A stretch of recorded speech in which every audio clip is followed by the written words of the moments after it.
वसुदेवसुतं देवं कंसचाणूरमर्दिनं देवकी सुतपरमानन्दं कृष्णं वन्दे श्रीजगते गुरु।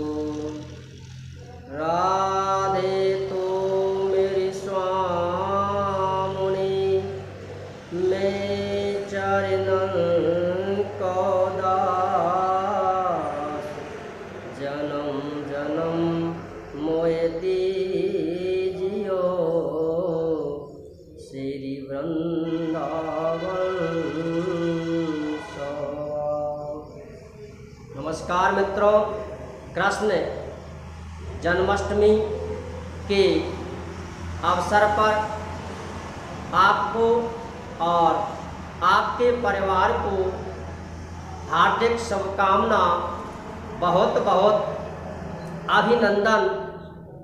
आज हम नंबर 5 उपजाति नामक छंद का प्रयोग आपके लिए कराते हैं।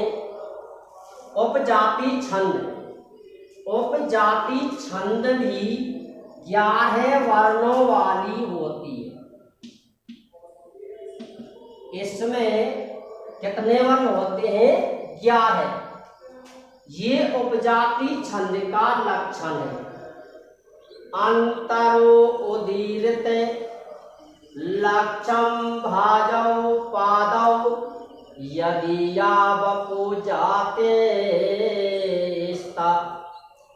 इत्यं किलान स्वपि मिश्रितासु वदन्ति जातिषु इदम एव नाम है।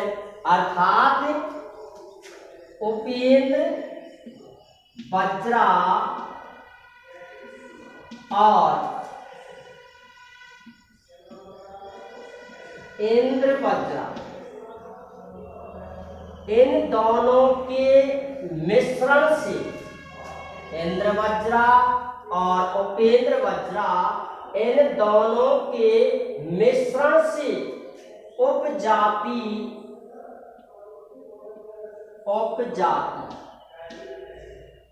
नामक छंद का निर्माण होता है। इन दोनों का मिश्रण यस्मिन छंदसि इंद्र वज्रा छंदसे उपेंद्र वज्रा छंदसे च मिश्रणम भवति। अर्थात जिस छंद में इंद्र वज्रा और उपेंद्र वज्रा, इन दोनों का मिश्रण पाया जाता है, तो वहां उपजाति नामक छंद होती है। जब इनका मिश्रण हो तो वहां उपजाति छंद होती है। तो बच्चों, इन दोनों ही छंदों में वर्णों की संख्या होती है 11। जब इन दोनों में वर्णों की संख्या 11 है और इन दोनों के मिश्रण से उपजाति छंद का निर्माण होता है, तो उपजाति छंद में भी वर्णों की संख्या 11 ही होगी। 11 वर्णों वाली छंद जितनी भी हैं, उनका वर्णन मैंने पहले करा दिया है, लेकिन अब इस बार भी अंतिम बार मैं इन 11 वर्णों वाली छंदों का प्रयोग, छंदों का नियम आपके लिए स्पष्ट रूप से कहने जा रहा हूं। नंबर 1 इंद्र वज्रा।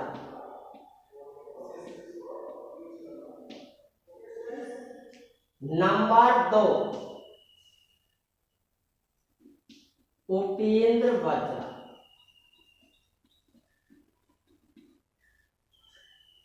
नंबर 3 शालिनी और नंबर 4 है उपजाति। यदि वर्णों की संख्या 11 हो, प्रतीक में वर्णों की संख्या है 11। यदि वर्ण 11 हो,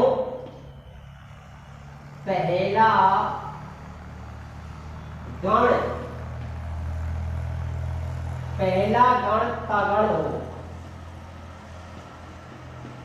तो वहां इंद्र वज्रा छंद होती है। इसी प्रकार से ये इनके नियम बनते हैं। यदि पहला गण तगण हो, वर्णों की संख्या 11 हो, तो वहां इंद्र वज्रा छंद होती है। नंबर 2, यदि वर्णों की संख्या 11 हो, पहला गण मगण हो। मैं शॉर्ट में इसका नाम लिखता हूं। यदि वर्णों की संख्या 11 हो, पहला गण मगण हो, तो वहां सालनी नामक छंद होती है। कौन सी छंद होती है? सालनी छंद। यदि वर्णों की संख्या 11 हो, पहला गण जगन हो। यदि वर्णों की संख्या 11 हो, पहला गण जगन हो, तो वहां उपेंद्र वज्रा नामक छंद होती है।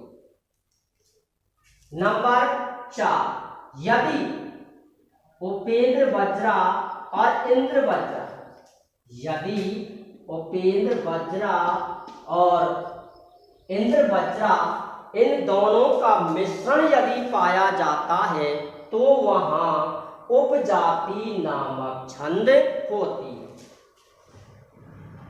इंद्र वज्रा प्लस उपेंद्र।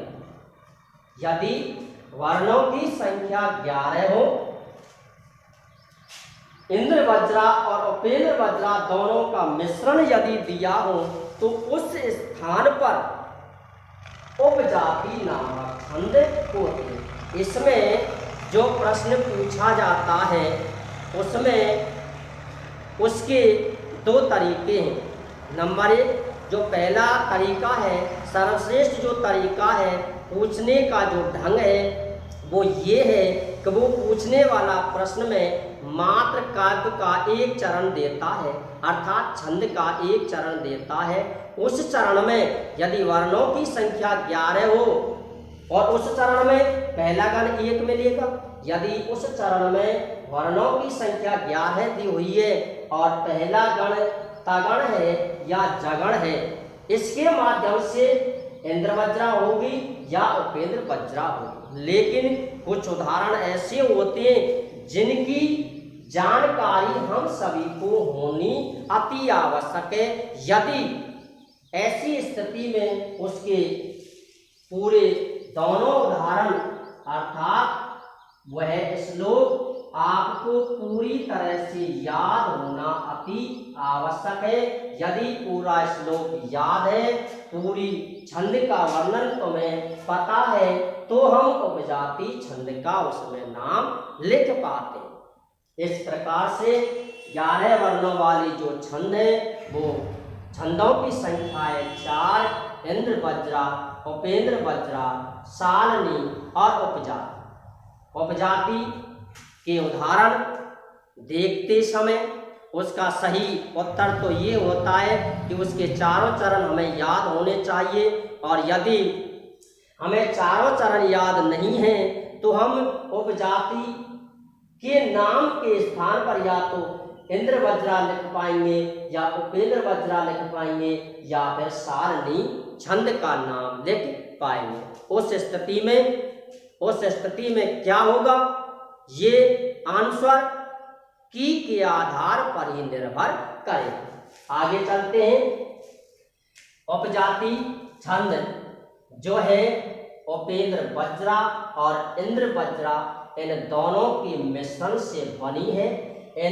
इस छंद में इंद्र वज्रा और उपेंद्र वज्रा, इन दोनों के लक्षण पाए जाते हैं, जिसका वर्णन इस लक्षण में दिया हुआ है।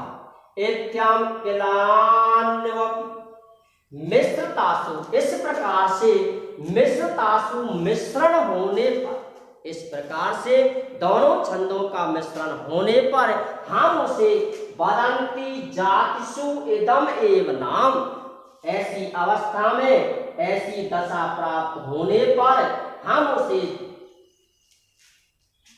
उपजाति नामक छंद के नाम से जानते हैं। इसमें वर्णों की संख्या होती है 11। कुल जो वर्ण होते हैं, कुल वर्णों की संख्या होती है 44। यति विधान,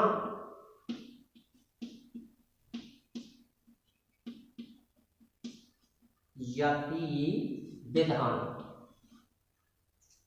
वही है यति विधानम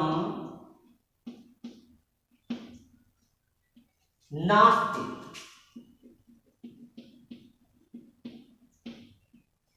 यानी 11 वर्णों वाले छंद में यति का कोई विधान नहीं होता है।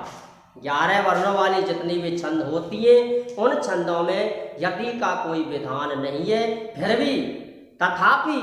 फिर भी यदि वो यति पूछता है तो इसमें जो यति का जो क्रम है वो है 5 + 6 = 11, अर्थात पहली यति 5वें वर्ण पर और दूसरी यति होती है 6वें वर्ण पर। इसमें यति पूछने के उसके 2 तरीके हैं कि नंबर 1, उपजाति नाम के छंद से, उपजाति नामक छंद में कति वर्णेषु, कितने वर्णों पर यति भवति, यति होती। तो हमें उत्तर देना है कि पंचम वर्णे,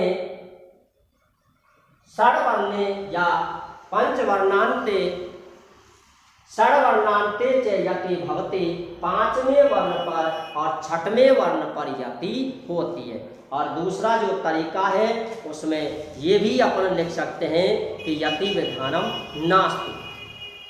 वो कैसे पूछता है, उसका जवाब हम उसी तरीके से उसको देते हैं। यति का जो विधान है यति विधानम नास्ति, फिर भी यदि वो यति पूछता है तो 5वें और 6वें वर्ण पर इसकी यति होती है। गण व्यवस्था, इसमें गण व्यवस्था जिस प्रकार से हमने लिखी थी, इंद्र वज्रा, उपेंद्र वज्रा, इनमें हमने जो गण व्यवस्था लिखी थी कि जिस छंद का या जिस छंद में जगान, तगान, इस प्रकार की गण व्यवस्था होती है तो वह इंद्र वज्रा, उपेंद्र वज्रा, मारनी आदि छंद होती है। लेकिन इसमें इस प्रकार की गण व्यवस्था अपन नहीं लिख पाते हैं। इसकी सीधी पहचान है कि जहाँ उपेंद्र वज्रा और इंद्र वज्रा, इन दोनों का लक्षण पाया जाता है, इन दोनों का लक्षण जहाँ पाया जाता है तो वहाँ उपजाति नामक छंद होती है। इसके हम कुछ उदाहरण देते हैं। ये है पहला उदाहरण।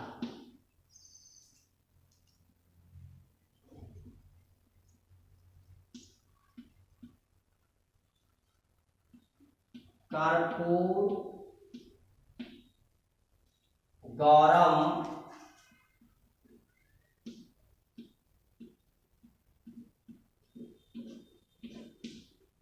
करुणा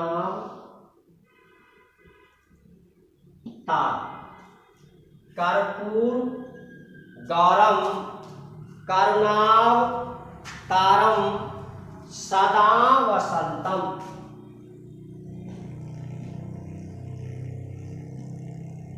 सदा वसंतम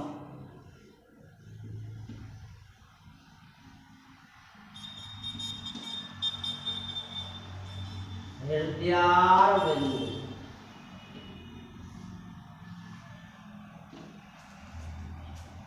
ये दो चरण है।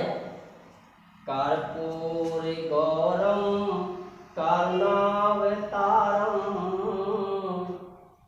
संसार सारम हृदयारविंद सदा वसंतम। इस प्रकार से ये चाहे वो एक चरण देता है, चाहे वो दो चरण देता है, तो हमें उसी के आधार पर उस छंद का नाम लिखना है। इसमें वर्णों की जो संख्या है वो है 11। नंबर 1, 2, 3, 4, 5, 6, 7, 8, 9, 10, 11। वर्णों की संख्या कितनी है? 11। जहां वर्णों की संख्या 11 हो तो वहां इन चारों में से एक छंद होगी।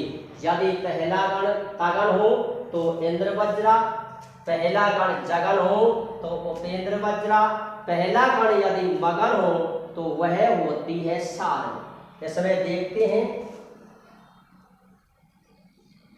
गुरु, गुरु और ये इसका पहला गण है। और ये जो मात्रा होती है, ये जो स्वरूप होता है वह होता है तगण। वर्णों की संख्या 11, वर्णों की संख्या 11। पहला गण कौन सा है?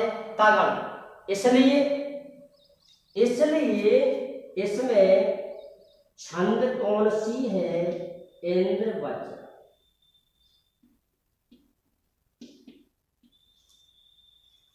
नंबर 2,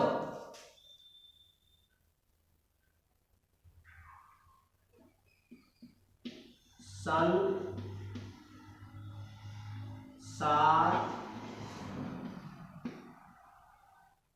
सारम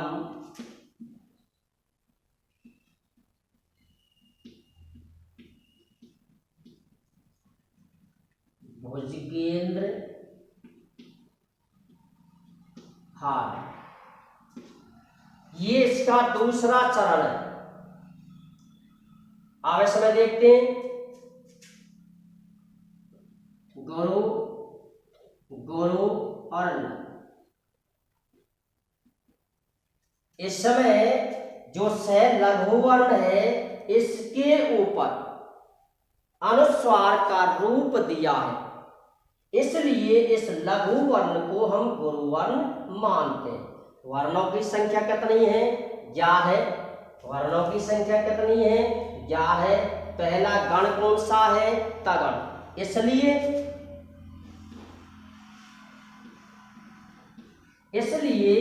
इसमें भी छंद कौन सी है? इंद्र वज्र।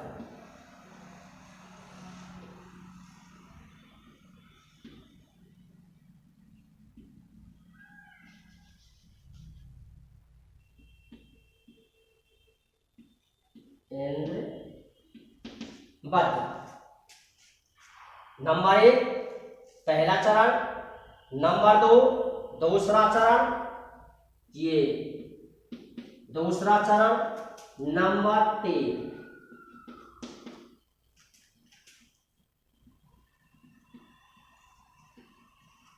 सदा वसंतम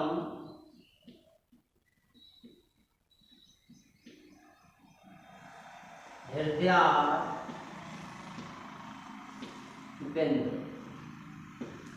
ये तीसरा चरण। 1, 2, 3, 4, 5, 6, 7, 8, 9, 10, 11। कितने वर्ण हो गए? 11। वर्णों की संख्या है 11। पहला गण कौन सा है? देखो, लघु, गुरु और लघु। ये जो मात्रा है, ये जो स्वरूप है, ये जो चिन्ह है, वो है जगण का। अब देखो इन दोनों में अर्थात पहले और दूसरे चरण में, पहले और दूसरे चरण में पहला जो गण है वो है तग। तीसरे चरण में जो पहला गण है वो है जगण। तो इसमें छंद होगी उपेंद्र वज्र।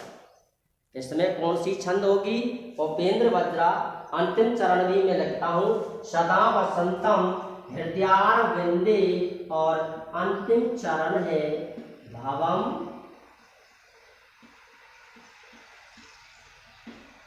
भवामी सहितम नमामि। ये 4 चरण है, बहुत सरल उदाहरण है। और एक बात और बोलूं, या इससे हमारे 2 काम होते हैं। उदाहरण, सरल उदाहरण, और यदि हम इस बहाने से इसे बोलते हैं तो भगवान अर्थात गणेश जी की आराधना हमारे मुख से हो जाती है। कर्पूरी गौरम कर्णावतारम संसार सारम भुजगेन्द्रहारम सदा वसंतम हृदयारविंदे भवम भवामि सहितम नमामि सहितम नमामि। वर्णों की संख्या है 11। पहला गण है तगण, पहला गण है तगण। इन दोनों चरणों में जो पहला जो गण है वो है जगण। इसलिए इस उदाहरण में जो छंद, अब हमारे सामने यह समस्या आती है, यदि वो प्रश्न देता है तो वो 1 चरण का देता है। यदि श्लोक यानी छंद 12th class, first year, second year, third year, यानी इनमें जो प्रश्न पूछता है वो 2 तरीके से पूछता है। नंबर 1, किसी भी छंद का लक्षण लिखना है। नंबर 2, किसी भी छंद का वो उदाहरण लिखवा सकता है। नंबर 3, अगला जो प्रश्न पूछना यदि चाहता है तो किसी भी लक्षण की, किसी भी उदाहरण की वो गण रचना करवा सकता है। लेकिन कंपटीशन की जितनी भी क्लासें होती हैं, परीक्षाएं, एग्जाम जितनी भी होती हैं, उनमें मात्र 2-3 तरीके से ही मात्र प्रश्न पूछे जाते हैं। नंबर 1, किसी भी छंद में वो वर्णों की संख्या पूछ सकता है। किसी भी छंद में वो यति पूछ सकता है कि कितने वर्णों पर यति होती है। नंबर अगला वह 1 चरण देता है और उस चरण में उस छंद का नाम पूछता है। तो बच्चों, नंबर अगला जो है, लास्ट वाला जो प्रश्न है, ये अति महत्वपूर्ण प्रश्न है। इसमें देखने का सीधा तरीका है कि यदि वर्णों की संख्या 11 हो, पहला गण तगण हो तो इंद्रवज्रा, और वर्णों की संख्या 11 हो, पहला गण जगन हो तो वहाँ होती है उपेंद्र वज्रा। और यदि वर्णों की संख्या 11 हो, पहला गण मगन हो तो वहाँ होती है सारणी। लेकिन यदि वर्णों की संख्या दी हुई है 11, पहला गण है तगण, तो वहाँ यानी उपजाति छंद के जितने भी उदाहरण हैं उनकी जानकारी हमें अपने दिमाग में, अपने मस्तिष्क में रखनी है कि कहीं ऐसा तो नहीं है कि इसका अगला जो चरण है वो किसी दूसरी छंद का तो नहीं है। यदि पहला जो चरण है वो इंद्रवज्रा छंद का है और अंतिम जो चरण 2 है, तीसरा और चौथा, ये दोनों चरण जो है इस छंद में उपेंद्र वज्रा छंद के हैं। इसलिए यह उदाहरण यदि आता है तो इस उदाहरण में हमें उपजाति नामक छंद का प्रयोग करना है, अर्थात उपजाति नामक छंद लिखनी है। इसकी गणरचना मैं करता हूँ। गणरचना करते समय वैसे तो प्रत्येक छंद में गणरचना करनी होती है। गणरचना करने के तरीके, नियम प्रत्येक छंद में हम आपके लिए बताते हुए चलते हैं, लेकिन फिर भी यदि रह जाता है तो कई बार इसका प्रयोग कर दिया जाता है। गणरचना करते समय हलंत वाले वर्ण की गणना नहीं की जाती है। अंतिम वर्ण यदि लघु है और उसकी आवश्यकता पड़ती है गुरु वर्ण की, तो हम उसे गुरु वर्ण मान सकते हैं। और जिस पर अनुस्वार लगा होता है, जिस पर अनुस्वार लगा होता है या किसी भी पद के अंत में मकार का प्रयोग दिया हो, तो उस लघु वर्ण को हम गुरु वर्ण मानते हैं। और जिस वर्ण के बाद यदि विसर्ग लगा हो तो उस लघु वर्ण को भी हम गुरु वर्ण मानते हैं। आधे वर्ण से पहले अर्थात संयुक्त वर्ण से पहले, आधे वर्ण से पहले या संयुक्त वर्ण से पहले यदि लघु वर्ण दिया है तो हम उसे गुरु वर्ण मानते हैं। आज गणरचना करते समय आधा जो वर्ण है जिस पर हलंत का प्रयोग किया गया हो, उस वर्ण की गणना नहीं की जाती है। इस प्रकार से हम प्रत्येक चरण की गणरचना करते हैं। अगला देखते हैं, गौ गुरु, इस पर अनुस्वार लगा हुआ है गुरु, और ये हुआ ल। कौन सा गण? तगण। अगला देखते हैं, लघु गुरु और ल, ये है जगह। अगला वर्ण गुरु और गुरु, ये गुरु और ये गुरु। ये रे जो वर्ण है ये गुरु क्यों हुआ, जिसका वर्णन मैंने अभी आपके लिए बताया था कि जिस वर्ण पर अनुस्वार लगाओ उस वर्ण को हम लघु वर्ण को गुरु वर्ण मानते हैं। इसलिए यह वर्ण गुरु वर्ण की श्रेणी में रखा जाता है। इस प्रकार से इनकी गणरचना की जाती है। मैं प्रत्येक इस श्लोक की, इस छंद की प्रत्येक चरण की गणरचना आपके लिए करता हूं। आप भी बोले गुरु गुरु। लघु कौन सा वर्ण हुआ? तगण। लघु गुरु और लघु कौन सा गण हुआ? जगण। समान गणरचना आनी चाहिए, गुरु और ये है गुरु। अगला चरण देखते हैं, ये गुरु, ये गुरु और ये कौन सा गण है? तगण। क्योंकि इसमें गणरचना अलग होगी, क्योंकि यहाँ है कौन सी? उपेंद्र वज्रा, और यहाँ है कौन सी? इंद्र वज्रा। जब जा लघु गुरु और लघु, ये हुआ जगह।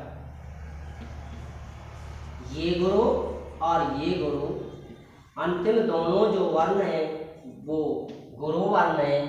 इसलिए यहाँ अब यहाँ पहले चरण में इंद्र वज्रा, दूसरे चरण में इंद्र वज्रा, लेकिन तीसरे चरण में है उपेंद्र वज्रा। इसलिए इसमें जो छंद हमें लिखनी है वो लिखनी है उपजाति। लास्ट चरण देखते हैं, लघु गुरु और जगह। गुरु लघु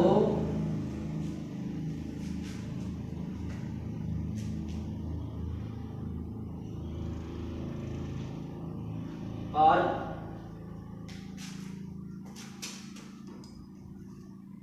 एक दो तीन, गुरु गुरु और लघु, ये हुआ तगण।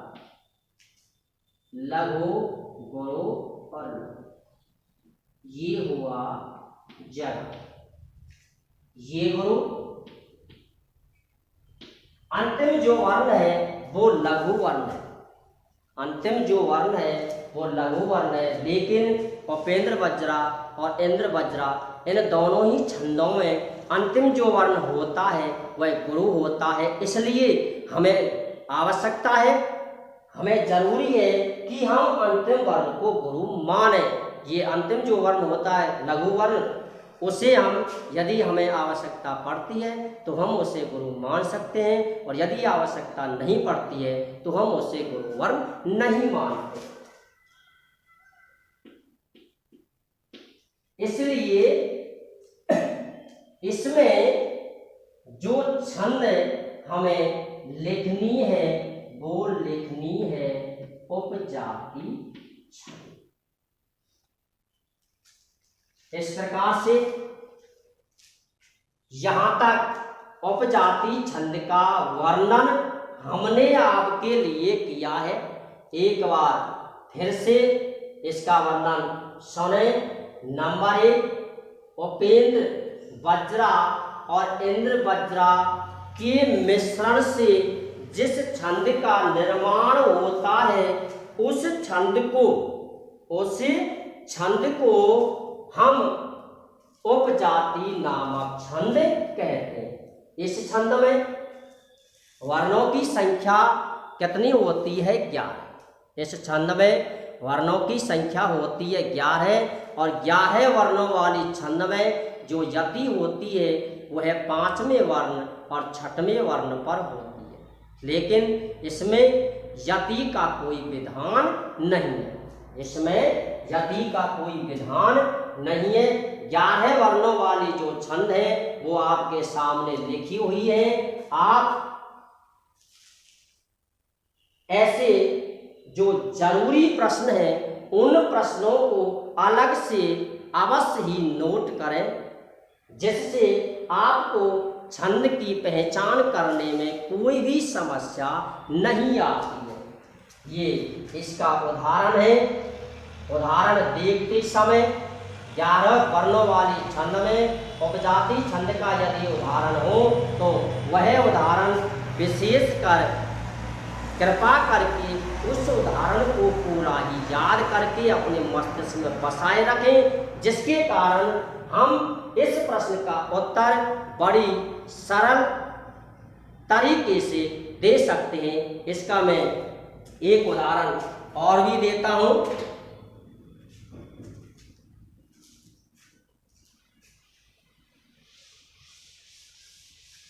उदाहरण नंबर 2।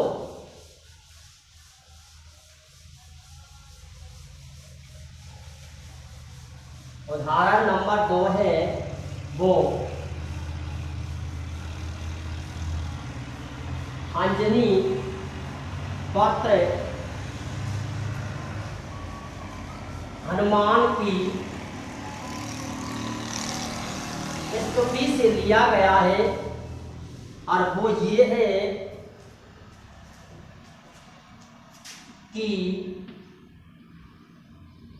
मनोजवम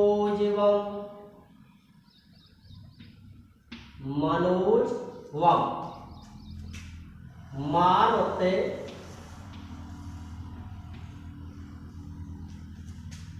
तुल्यवेगम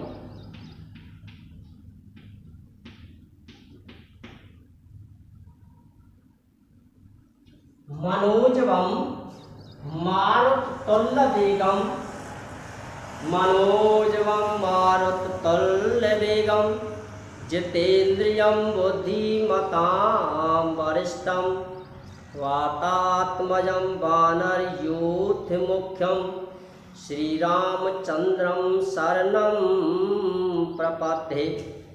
इसमें वर्णों की संख्या है 11। इसमें वर्णों की संख्या है 11, इसलिए इसमें जो छंद है वो है उपजाति।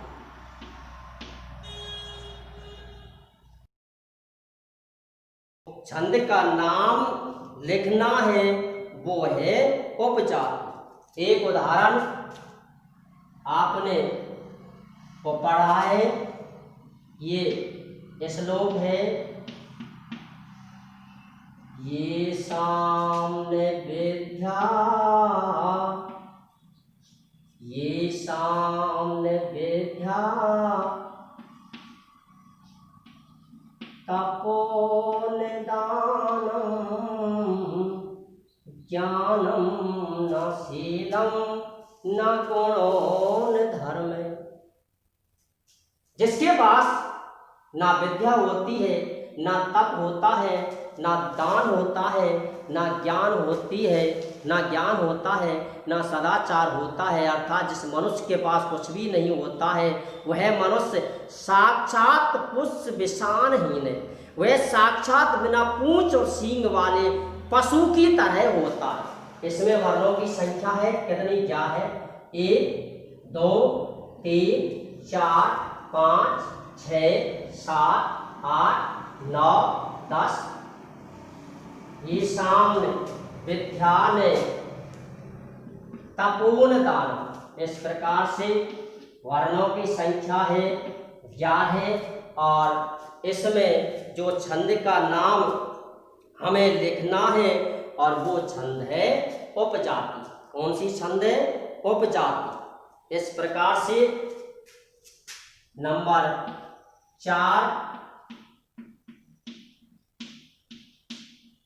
साहित्य संगीत कला विधि। 1 2 3 4 5 6 7 8 9 10 11। वर्णों की संख्या कितनी है? 11। छंद कौन सी है? उपजाति। अब यहाँ यदि हम इस पहचान की अर्थात जो पहचान मैंने आपके लिए दी थी उस पहचान के आधार पर यदि छंद लिखते हैं तो इसमें छंद होती है लघु गुरु लघु। जगन अर्थात उपेंद्र वज्रा, गुरु गुरु लघु कौन सा गण हुआ? तगण। इसलिए इसमें छंद होती है इंद्र वज्रा। गुरु गुरु और लघु इसमें भी छंद होती है इंद्र वज्रा। लेकिन बच्चों उपजाति छंद के जो उदाहरण है वो उदाहरण हमें कंप्लीटली याद होने अति आवश्यक है। इस प्रकार से मैंने उपजाति छंद का प्रयोग आपके लिए बड़े ही रोचक ढंग से किया है। इस उपजाति छंद के प्रयोग के बाद हम इस उपजाति छंद के टॉपिक को इसी जगह पे समाप्त करते हैं। जय हिंद, जय भारत, जय जय श्री राम।